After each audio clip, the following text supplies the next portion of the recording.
ప్రభువైన యేసుక్రీస్తు నామములో ఈ కార్యక్రమం చూస్తున్న వీక్షిస్తున్న సహోదరుడు సహోదరులకు వందనాలు శుభములు. ఈరోజు సృష్టి గురించి కొన్ని మాటలు బైబిల్లో రాయబడ్డ మాటలు మనం ఆలోచిస్తే, సృష్టి అనగా ప్రకృతి అంటున్నాం.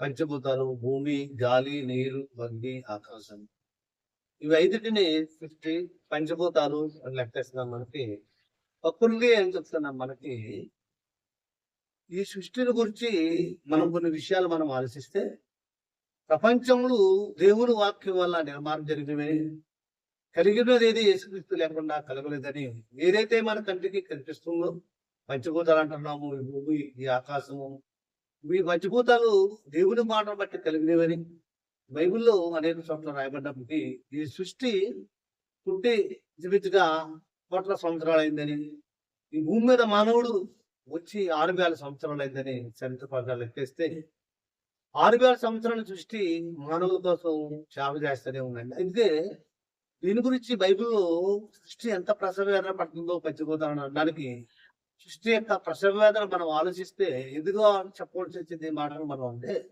అపోస్తుడైన పౌలు రోమిలికి రాసిన పత్రికలో ఒక అద్భుతమైన మాట రాయబడిందండి. సందర్భంలో మనం ఆ మాట ఆలోచిస్తే, రోమపత్రిక 8వ అధ్యాయము 19వ వచనంలో, దేవుని కుమారుల ప్రత్యక్షత కొరకు సృష్టి మిగల ఆశతో తేరిచేయచ్చు కనిపెట్టుచున్నది ఎలాగనగా, సృష్టి నాశనములోనగు దాస్యములో నుండి విడిపింపబడి దేవుని పిల్లలు పొందము మహిమగల స్వాతంత్రము పొందునని నిరీక్షణ కలదై, స్వేచ్ఛగా కాక దాని లోబర్చిన వారిని మూలముగా వ్యర్థపరచబడను. అంటే సృష్టి భూమి మీద మానవులు దేవుని కుమారులుగా మారుతామని కోట్ల సంవత్సరాల నుంచి ఎదురు చూస్తానే ఉన్నాయి. భూమి మీద మనిషి సృష్టి యొక్క సంగతి మనకు అర్థం కాక ఈ సృష్టిని చూసి ముసిపోతున్నామే తప్ప ఈ దేవుడి మాటను బట్టి కలిగినవని, ఈ పంచభూతాలు భూమి, గాలి, నీరు, అగ్ని, ఆకాశము, పై వైద్యంలో ఈ ఐదు ఒక దేవదూతలని దేవుడి మాటల నుండి కలిగినవని కీర్తన గ్రంథంలో ఒక మాట ఈ సందర్భంలో మనం ఆలోచిస్తే, కీర్తనలు 148వ అధ్యాయంలో 148వ కీర్తనలో 5వ చరణంలో ఒక మాట మనం ఆలోచిస్తే, 148వ కీర్తన 5వ చరణంలో, యెహోవా ఆజ్ఞ ఇవ్వగా అవి పుట్టెను, అవి యెహోవా నామమును స్తుతించిన కాక అన్నాడు. అంటే దేవుడు నా మాట ఇవ్వగా పుట్టింది కాబట్టి వీటిల్ని మానవులకి, సర్వ మానవులకి సేవ చేయడానికి దేవుడు నియమించిన ఈ పంచభూతాలను మనం చూసి మనం ముసిపోతున్నవే తప్ప ఇవి మానవుడికి భూమి మీద ఆదాము నుండి నేటి వరకు కోట్ల మానవులకి పరిచర్య చేస్తున్నవి. సూర్యుడు తూర్పును ఉదయించి ఉదయాన్ని అస్తమిస్తున్నాడు. భూమి తన చుట్టూ తను తిరుగుతుంది. ఆకాశం మీద సూర్యుడు, నక్షత్రాలు, ఈ పంచభూతాలు సర్వ మానవాళికి సేవ చేస్తున్న మానవుడు వీటిని చూసి అవే మనం దేవుడిగా మొక్కుతున్నామే తప్ప, ఇక్కడ మనం ఒకసారి ఆలోచిస్తే ఈ సేవకులైన ఆత్మలు భూమి మీద మానవుల కోసం దేవుని కుమారులుగా మారతామని ఎదురు చూస్తున్నారు.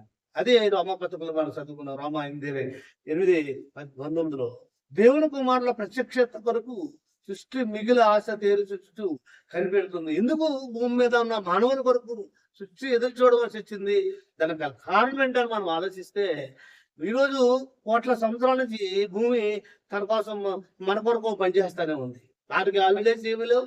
అవి ఒకవేళ కనుక అవి రెస్ట్ తీసుకుంటే భూమి మీద మానవుడు పనుగోలు లేదు కాబట్టి, అవి సృష్టి దేవదూతలు కాబట్టి దేవదూతలుగా మారాలంటే భూమి మీద మనం దేవదూతలుగా మారితే సృష్టి దేవదూతలుగా మారే అవకాశం ఉంది. కాబట్టి భూమి మీద ఉన్న మానవుడు ఈ దేవుని కుమారుడుగా మారడం అనేసి ఈ లోకానుసారంగా జీవిస్తున్న మనం, అందుకే ఇక్కడ అన్న మాట మనం ఆలోచిస్తే, రోమపత్రికలో 8వ అధ్యాయము 19వ వచనం మరొకసారి మనం ఆలోచిస్తే, రోమపత్రికని దేవుని కుమారుల ప్రత్యక్షత కొరకు సృష్టి మీద ఆశతో తెరుచుచు కనిపెట్టుచున్నది ఎలాగనగా, సృష్టి నాశనంలోనకు దాస్యములో నుండి విడిపింపబడి దేవుని పిల్లల పొందబో మహిమగల స్వాతంత్రమును పొందగలనే నిరీక్షణ గల స్వేచ్ఛగా కాక దాని లోపరిచిన వాళ్ళ మూలంగా వ్యర్థపరచబడను. ఏదైతే మానవుల కోసం దేవుడు సృష్టి కలగజేశాడో ఆ సృష్టి మానవుల కొరకు పరిచర్య చేస్తానే ఉందండి. భూమి మన కొరకు పరిచర్య చేస్తానే ఉంది. గాలి, నీరు, పంచభూతాలు మానవుడు పరిచర్య చేస్తా ఉన్నాయి. ఎందుకనంటే భూమి మీద నా మనిషి దేవుడు ఒకడు ఉన్నాడు, పరలోకం ఒకటి ఉంది. దీనికి లోకం అంతగానే కాదు, ఇవి కేవలం దేవుడు మన కొరకు కేవలం నియమించినవే. సేవకులైన ఆత్మలు మన పరలోకం వెళ్ళాలి, దేవుని కుమారులు మనం ఆలోచిస్తామని అవి ఎదురు చూస్తున్నాయి. మరి ఆటకి ఎందుకు ఈ బాధ మనం అంటే, మన దేవుని కుమారులుగా మారితే సృష్టి పంచభూతాలు దేవదూతలుగా మారిపోతున్నాయి. అందుకే అవి ఎదురు చూస్తున్నాయి. అవి ఆలోచిస్తున్నాయి, ఇది దేవుని కుమారుడు ఎప్పుడు మారతాడా, ఇప్పుడు మారతాడా మనం అనుకుంటున్నాం. అట్లా చూసి మనం చూస్తున్నామే తప్ప, అట్లా చూసి మనం ఇదే శాస్త్రం అనుకుంటామే తప్ప, మరో జన్మంటే దేవుడు నాకు లోపల గుర్తించాలంటున్నాం తప్ప, భూమి ఇప్పటికే భారం అయిపోయాము మనం. పంచభూతాలు ఈ రోజు పని చూస్తుంటే ప్రళయం ప్రారంభమైపోయింది. ఎక్కడ చూసినా భయంకర పరిస్థితులు ఉన్నాయి. మన ప్రకృతి అప్పుడప్పుడు మనకి సిగ్నల్స్ మనం చూపిస్తున్నా, అట్లా భారం మనకు ఒక్కసారి వ్యక్తపరుచున్నా, రోజు మనిషి దాన్ని గ్రహించక దేవుని పిల్లలుగా మనం మారకుండా సాతాను కుమారులుగా మారుతూ మానవుడు రోజు రోజుకి దేవుడికి దూరం అయిపోతున్నాడు. అందుకే సృష్టి అంటే కింద వచ్చేటప్పటికి బ్రహ్మపత్రిక 8వ అధ్యాయంలో కింద 24, 23 వచ్చిన చదువుతుంది. ప్రసవ వేదన పడుతుందంట అండి. ప్రసవ వేదన అంటే ఈ రోజు మనం ఉదాహరణకు లెక్కేస్తే ఒక డ్యూటీకి మనకి ఏదైనా రిలీవ్ రాకపోతే మనకి డబుల్ డ్యూటీ పడిపోతుందో, ఇవి కంటిన్యూగా మన కొరకు కోట్ల సంవత్సరాలు పనిచేస్తానే ఉన్నాయండి. వీటికి రెస్ట్ అనేది మనకి నాన్ స్టాప్ గా పనిచేస్తారు. మనకున్నట్టుగా హాలిడేస్ అనుకుంటే మనకు మనిషి పని కూడా లేదు. మనకున్నట్టుగా వీటికి కూడా హాలిడేస్ ఉంటే మనకు మనుగడ లేదు. కాబట్టి ఇవి మన దేవుడు కుమారం మారడం కొరకు అంటే దేవుడు ఇట్లనే మన సేవకులైన ఆత్మలు ఒకసారి ఎబ్రీ పత్రికలో వీటిని దేవుడు నియమించడం గల కారణం ఏంటి మనం ఆలోచిస్తే, ఎబ్రీ పత్రికలో పౌలు చెప్తూ 1వ అధ్యాయము 14వ వచనంలో ఒక అద్భుతమైన మాట ఇక్కడ పౌలు గారు చెప్పొస్తున్నాడు. ఎబ్రీ పత్రిక 1వ అధ్యాయము 14వ వచనంలో, వీరందరూ రక్షణకు స్వాస్థ్యము పొందబోవు వారికి పరిచారం చేయటకై పంపబడిన సేవకులైన ఆత్మలు కారా అన్నాడు. అంటే ఈ పంచభూతాలు ప్రకృతి, దాన్ని మన పంచభూతాలు అన్నాం, భూమి, గాలి, నీళ్ళు, అగ్ని, ఆకాశం అన్నాం. ఇవి సేవకులైన ఆత్మలు మానవులకి పరిచయం చేయడానికి దేవుడు మాట చేత కలిగించాడు. ఇవి ఏది మాట చేత కలిగించాడో అవే మాట చేత మళ్ళీ వినాశనం జరుగుతుంది. కాబట్టి యేసుక్రీస్తు 2వ రాకలో వినాశనం జరగాలంటే, ఈ పంచభూతాలు దేవదూతలుగా మారాలంటే, భూమి మీద ఉన్న సర్వమానవాళి దేవుని కుమారులుగా మారుతామని వేల సంవత్సరాల నుంచి ఎదురు చూస్తామన్నది సృష్టి. ఈ పరిస్థితి మనకు తెలియదు.